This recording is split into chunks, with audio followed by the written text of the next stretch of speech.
यीशु व उनके शिष्य भीड़ से अलग होने के लिए बेतसैदा पहुंचे।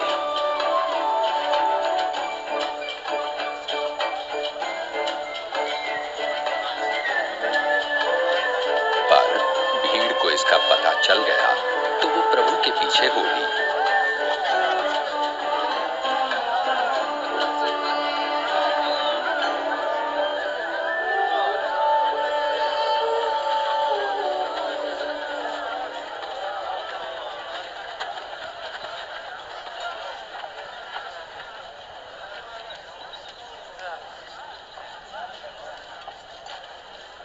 शाम को पतरस ने कहा, स्वामी, इन लोगों को भेज दें कि वे आसपास के गांवों और बस्तियों में जाकर अपने लिए भोजन और रहने की जगह ढूंढ सकें। यह एक सुनसान जगह है।